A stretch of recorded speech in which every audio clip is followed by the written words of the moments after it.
Okay, I want to look at what happens when you have parallel charged plates. So we're going to talk about the electric field. We're going to talk about the potential. So what I want to look at here is, let's say we have this plate has a charge of plus Q, and this plate has a charge of minus Q. Okay, so first of all, what's going to happen is, let me do that in red. Okay, so what's going to happen here is the electric field from one plate, and let's say each plate has an area of A, okay, area of A for each plate, okay, and let's say the plates are separated by a distance I'm going to call D, okay. So what happens is, first of all, I'm going to draw the field for the green plate, or for the positive plate in green. Okay. Now remember that the electric field from a plate is uniform on one side of the plate. So for the positive plate, it's always going to point away, and it's always going to have the same magnitude, and it's not going to get weaker or stronger. The only thing that changes is it changes direction depending on which side of the plate you're on. Okay, so I'm going to draw like this. The green is the field from the positive plate, okay, from this guy.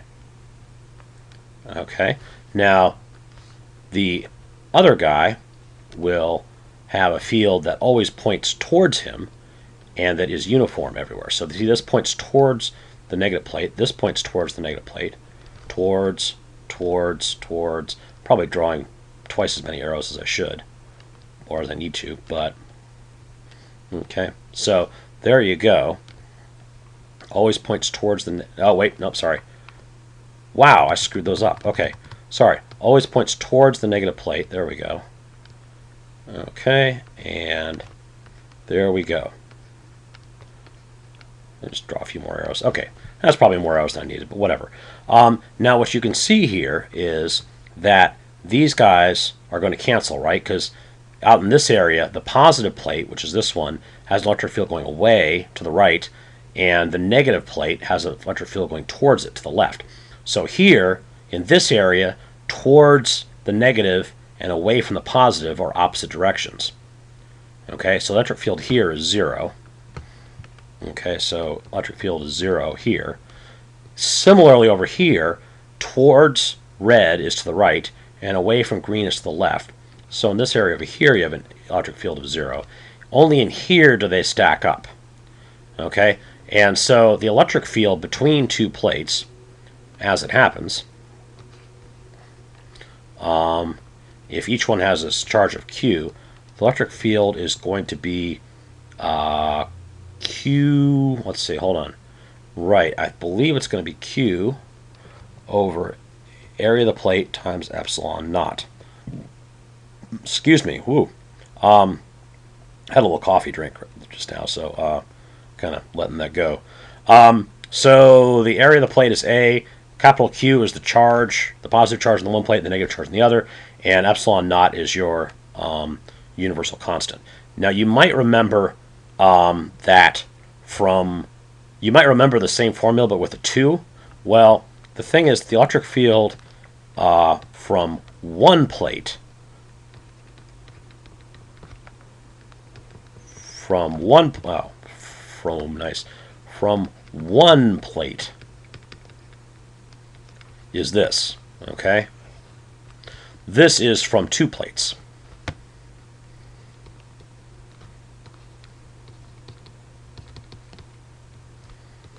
Okay, so I got a lot of people asking me questions about that.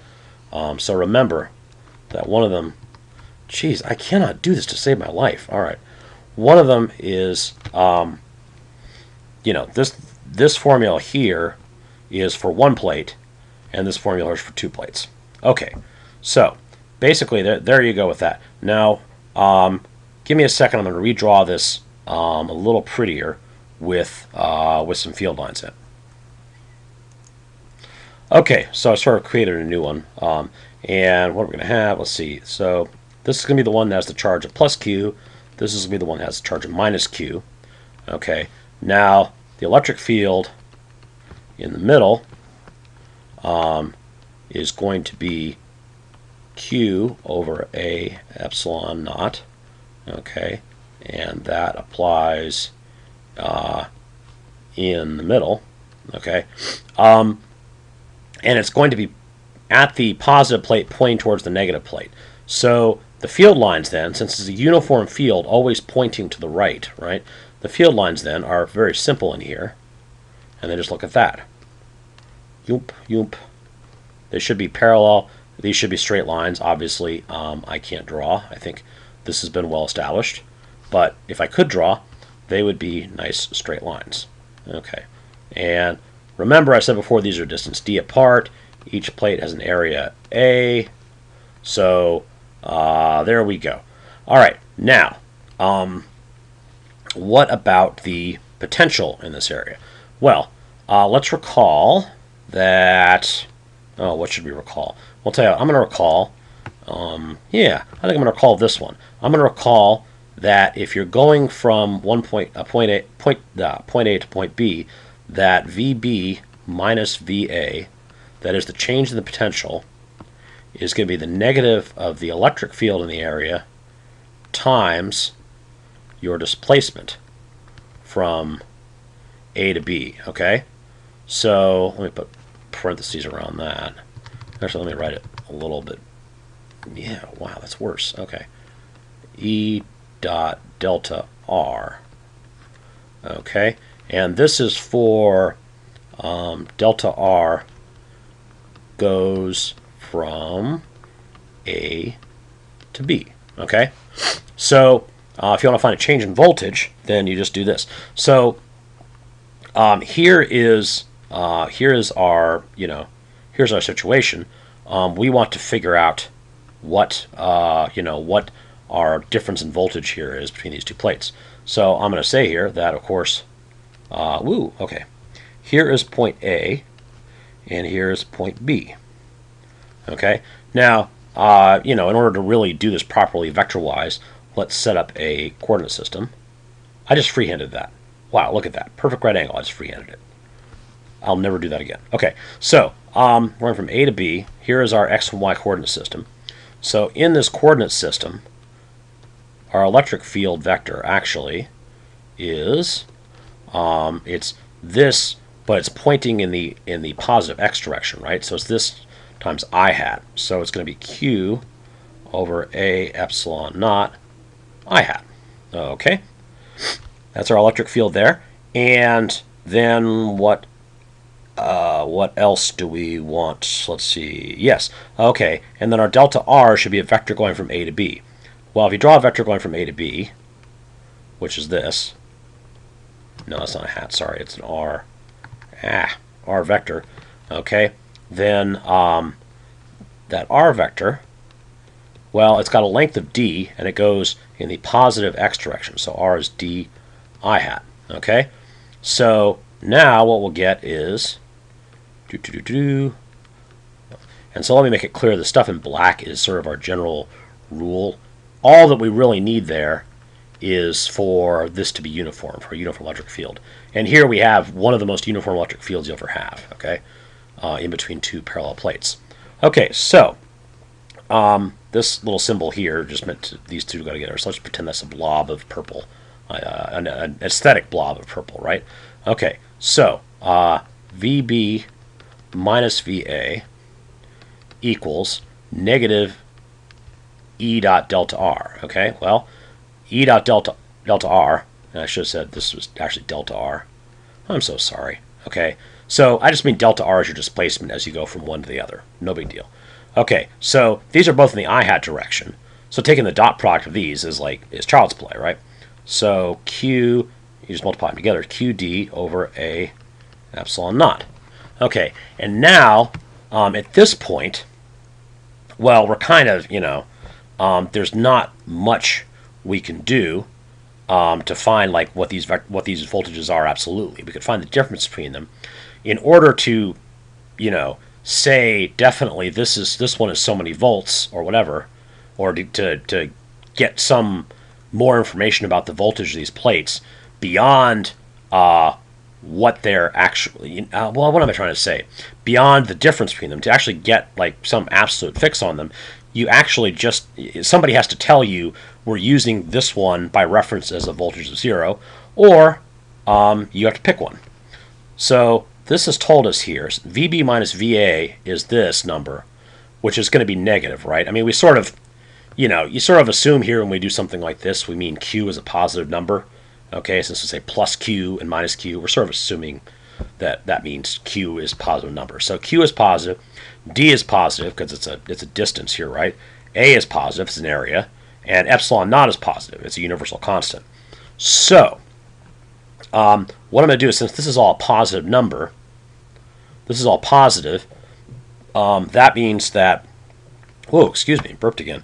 This with the negative is negative. So VB minus VA is negative, which means VA is higher. So I'm going to arbitrarily say that the voltage of plate B is 0, and that makes the voltage of plate A, in fact, I'm going to say VB equals 0 to make it sort of clear.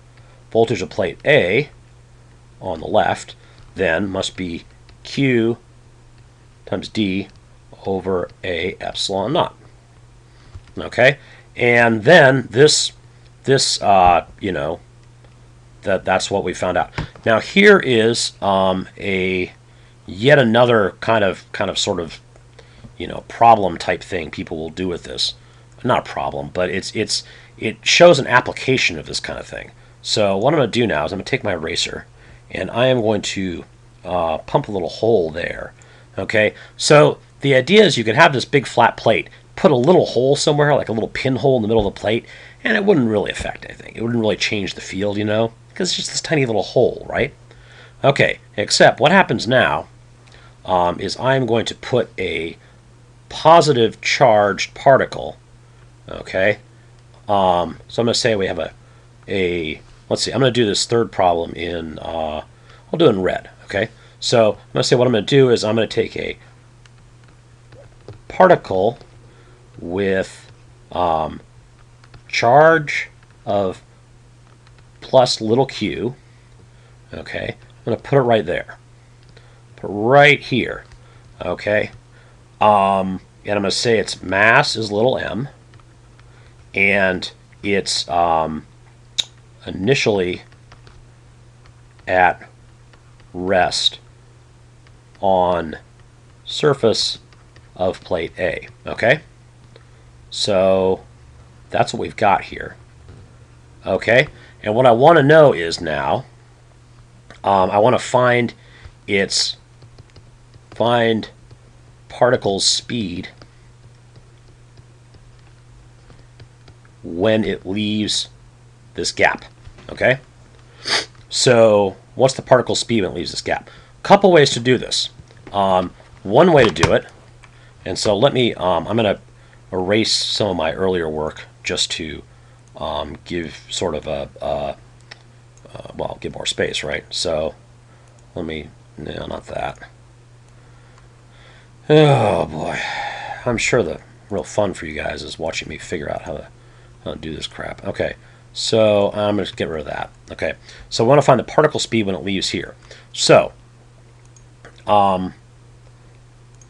method one. Okay, method one. Wow, that's illegible. Okay, method one. And some people might say this is kind of the easy method.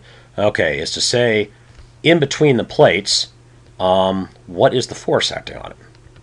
Well, the force acting on it is going to be that charge times the electric field, right? The whole point of electric fields is that when you have a charge in here and you let the charge go, or you put the charge in the electric field, then you can easily calculate what the force is, right?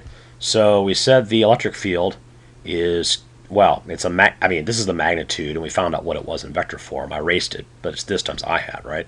So the force then is going to be big Q, or little q, big Q, over A epsilon naught in the I hat direction. Okay, so now that means that that is also the particle's mass times its acceleration, right? So the particle is going to accelerate then, and its acceleration is going to be qq over a epsilon naught times its mass, or divided by its mass, sorry, in the I hat direction. And then you can do some VF squared. We can go back to our one-dimensional equation of motion problems, right? So this is a vector, but it's all one-dimensional motion because it's accelerating. It's going boom, and it's going that way, and it leaves going that way, right? So you can say v final squared. So that's the speed when it gets out. Is v naught squared plus 2a delta x, okay, right? So v final squared is what we want to find.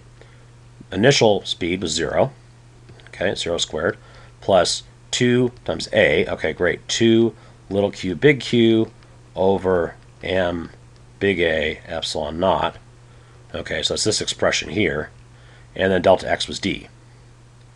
Okay, so we're getting this very clumsy expression here, but what you're going to get is speed, final speed, is going to be the square root of 2 little q big Q. Wow, geez, I can't write it all. I mean, this is tiny, right? But 2 little q big Q d over m a epsilon naught. Okay, so that is the worst handwriting ever. Even by my standards, it's pretty bad. Now, one thing you might notice here is that if you look at this block of 4 variables here, the big Q, the d, and then that's over a epsilon naught. If you look around, well, here, that's also the voltage of this plate, of plate A, okay? And plate B is 0. So what you can do, actually, is you could say, actually, the speed you're going to get for the particle as it comes out is going to be the square root of 2 little q over m times the voltage of plate A. And there you go, right? That's all.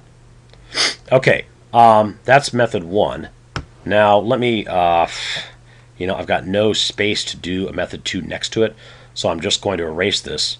But this is, I'm gonna, whoops. Okay, it's totally gonna be worth it. Okay, so I'm gonna write down here. Come on, where's my? Okay, I'm gonna draw 1 and say, fine, this is what we found with method 1. Okay, and then I'm going to try to do some cut and pasty crap here. Okay, bing. Or just cut and cut, really. Get rid of that little d there. Okay. Okay. And I'm going to do method 2 now in, gosh, what's a good color? Brown. Fine, we're going to use brown, okay? So method 2, and I'm not saying these are even the only 2 methods. These are just the 2 that are coming to mind for me. Okay. Method 2, that's no more legible, really. Okay, is to say, well, what's the potential energy change of the particle? Okay, so, or actually, what I'll do is I'll say I'm going to call this point 1, and this point 2. Trust me, it's 2. Okay, 2. I wonder how long these jokes about my bad handwriting are going to be funny, and when it's going to be the point where, yeah, your handwriting sucks, Dr. Smith. It's not funny anymore. Okay, so I'm going to say k equals 0 here, and at 2, k equals, this is kinetic energy of the particles, 1/2 mv squared. Okay, there you go. Now, what else is going to change here? Well, potential energy is going to change, but potential energy is the potential energy for this particle, the electric potential energy for this particle here, is its charge times the voltage at its location. Okay, so initially, at the initial state, at state 1, here's the voltage, right? So U is going to be, it's going to be right. Something is wrong here. What is wrong? What could be? It's pointing towards a lower voltage. Well, I'm going to keep, oh, yeah. No, we're fine. Never mind. Sorry. Okay. So it's going to be Q times the voltage there, which is going to be then little q times this. So little q, big Q, D over A. Good Lord, I cannot. I'm gonna try to get a bigger tablet soon. Actually, it's on my Amazon wish list. I think actually my mom might get me one for my birthday. God, I'm such a nerd. My mommy's gonna get me a better tablet for my birthday. Okay. Anyway, so and then at 2 the voltage is 0. So it's Q times the voltage there, which is 0. So actually, let me just do QV. Okay, V, okay, which is going to be 0.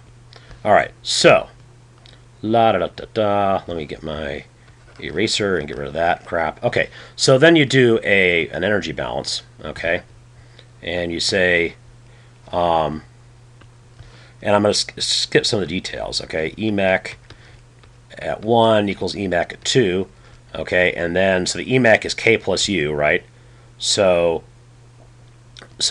at 1, your K is 0, and this is your U. So at stage 1, let's see if I can do this right. Okay, at stage 1, you have 0 plus little q, big Q, D over A epsilon naught. And then at stage 2, at state 2, you have kinetic energy 1/2 mv squared, where this v is your final velocity. Okay, and plus 0. And actually, what's probably easier almost is to do this as QVA and QVB, remember? And then instead of writing this in fact, now that I've shown you can do that, I'm going to actually write this in probably the easier way. So this is I'm rewriting potential energy at 1 as Q big V at A, right? And then if you solve this, you'll actually get that v squared. This is v velocity, or well, it's not a velocity, it's a speed, right? But I'm using little v. You know what I mean. Okay. Point is not voltage, speed. Okay. V squared equals 2 little q voltage at A over m. And then that is going to get you the same answer as 1, right? That's equivalent as what we got with method 1. So there are two different, let's scratch that out. Okay, so there are two different ways to solve this, at least. Both give the same answer, which is always a good check to see that we've done things correctly. Things to note here, what's really important in this equation is, or one thing that's important to realize is that really it depends on the difference in voltage between these two, okay? So if you wanted to sort of do a general thing for, like, if you have a particle of charge Q and mass M, and you've got two parallel plates with a voltage difference of capital V between them, what's the speed that you can shoot a particle through using this kind of thing? It's the difference in voltage that's important. So we could have said VA was 0 and VB was negative of this, okay? Or we could have picked any numbers under the sun to use as the voltage of 1, and then the other one just has to have the right difference. So what's important to know is that what's really crucial here is the difference in voltage. And so I think that's well. I mean, the other thing is this is actually how a cathode ray tube works. How they shoot electrons at a crappy old television screen or a crappy old computer monitor, is that they actually use these parallel plates with different voltages to shoot electrons out a gun, and then there's some other stuff out here that bends them in different directions to spray them all over the screen. But this is how the actual gun works. Okay, I think I've blabbed enough about this. So anyway, but there's another example for you.